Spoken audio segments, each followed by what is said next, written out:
আশা করি ভালো আছো, সুস্থ আছো। আমি তোমাদের অপরিতা। আজকে তোমরা যে রেসিপিটা চেয়েছিলে, এই চাউমিনের, নিরামিষ চাউমিনের রেসিপিটা চেয়েছিলে, তো সেটাই আজকে তোমাদের সাথে শেয়ার করছি।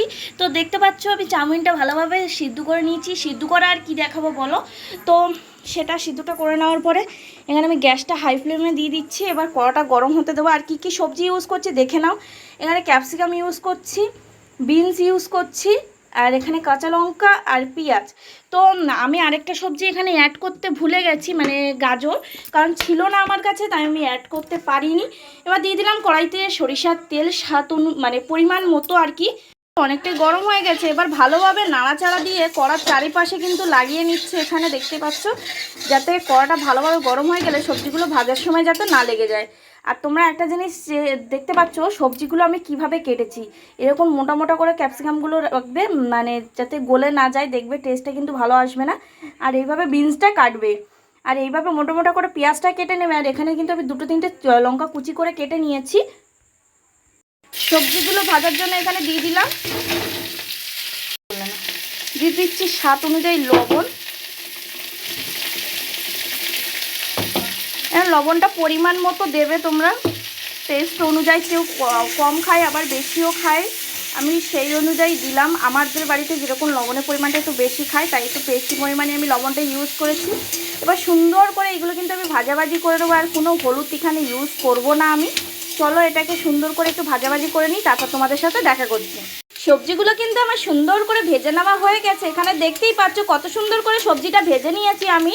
এবার কিন্তু এখানে চাউমিনটা অ্যাড করে দেবো। দেখতে পাচ্ছ সবজিটা কত সুন্দর করে ভেজে নিয়েছি। আর পুরো সিদ্ধ করার দরকার নেই, তাহলে কিন্তু ভালো লাগবে না ভেজ চাউমিনটা। এবার কিন্তু চাউমিনগুলোকে অ্যাড করে দিলাম এখানে, দিয়ে এবার সবজির সাথে সুন্দর করে মিশিয়ে নিতে হবে তোমাদের। আর এটা কিন্তু টাইম নিয়ে করতে হবে। তোমরা চাইলে চাউমিনটা লম্বা লম্বা রাখতে পারো, আমার কিন্তু ভালো লাগে না অতটাও লম্বা লম্বা, তাই জন্য আমি এরকম ছোটো ছোটো করে ভেঙে দিই। তো চলো এটাকে মিক্স করি, তারপর তোমাদের সাথে দেখা করছি। এবার আমি অ্যাড করছি ভিনিগার অল্প করে, যাতে না নিচ থেকে লেগে যায়। সয়া সসটা আমার কাছে একদমই শেষ হয়ে গেছে, যেটুকু ছিল আমি দিয়ে দিলাম। আর ভিনিগারটা দেওয়ার একটাই কারণ, যাতে নিচ থেকে নাল ধরে যায়, তার জন্য কিন্তু আমি ভিনিগারটা এখানে ইউজ করেছি। তোমরা চাইলে কিন্তু না ইউজ করতেও পারো। আমার ভালো লাগে ভিনিগারটা দিলে, তাড়াতাড়ি কিন্তু কড়ার থেকে লেগে যায় না, উঠে যায়, তার জন্য দিয়েছি। তো এবার এটাকে সাবধানের সাথে মিক্স করি, তারপর তোমাদের সাথে দেখা করছি।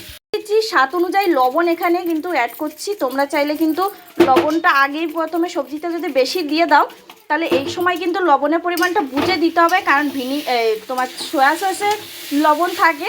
আর যেহেতু আমরা সবজিটা ভাজার সময় লবণ অ্যাড করেছি, তাই এই সময়টা একটু লবণটা বুঝে শুনে দেবে তোমরা, তাহলে কিন্তু একটু ভালো হয়। আর এই সময় গোলমরিচটা থাকলে আরেকটু ভালো হতো, কিন্তু আমার কাছে গোলমরিচ নেই যেহেতু, তাই আমি লাল লঙ্কার গুঁড়ো ইউজ করব। আমি ইউজ করে নিচ্ছি লাল লঙ্কার গুঁড়ো, এর জন্য কালারটা একটু ডিফেক্ট আসবে। কিন্তু এখানে যদি গোলমরিচটা থাকতো, তাহলে কিন্তু কালারটা কিন্তু ভালোই আসতো। তো একদম দোকানে যেরকম আমরা ভেজ চাউমিন খাই না, সেরকমই আসতো। কিন্তু এখন যেহেতু আমি লঙ্কা গুঁড়ো ইউজ করেছি, কালারে একটু হেরফের তো হবেই, তো কিচ্ছু করার নেই। চলো এটাকে সুন্দর করে ভাজি। আরেকটা মশলা আমি এখানে অ্যাড করব, সেটা হচ্ছে জিরে গুঁড়ো। এটা কিন্তু মাস্ট, এটা যদি ঘরে ভাঙা হয় তাহলে কিন্তু আরও ভালো হয়। করে দিলাম স্বাদ অনুযায়ী চিনি, এটা দিলে কিন্তু চাউমিনের টেস্টটা একটু অন্যরকম হয়ে যায়।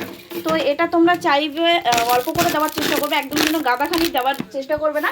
আর এখানে যদি মিট মশলা থাকতো আরেকটু ভালো হতো, কিন্তু আমার কাছে যেহেতু নেই, আজকে তোমাদের সাথে রেসিপিটা ফাঁকা পেলাম তাই শেয়ার করে দিলাম। তোমরা চাইলে কিন্তু এরকমভাবে বাড়িতে বানিয়ে দেখতে পারো, ভেজ চাউমিন অবশ্যই ভালো লাগবে। তো চলো দেখা হচ্ছে নামিয়ে। এটা আমরা দেখো, আমরা এখানে চাউমিন নিয়ে বসে গেছি, ভেজ চাউমিন কিন্তু রেডি। তো আজকে একটু কালারের ডিফারেন্স এসছে, তাই কি খাওয়াই কিন্তু একদম সেম টু সেম লেগেছিলো, কোনো অসুবিধা নেই। তোমরা বাড়িতে বানিয়েও, যেহেতু লঙ্কার গুঁড়ো দিয়েছি তাই কালারটা এরকম চলে এসছে। তোমরা লঙ্কার গুঁড়োর জায়গায় গোলমরিচ ইউজ করো, সেক্ষেত্রে আরও কিন্তু টেস্টটা অন্যরকম আসবে। তো আজকে ভিডিওটা অবধি, ভালো থেকো, সুস্থ থেকো, নিজেদের খেয়াল রেখো, টাটা।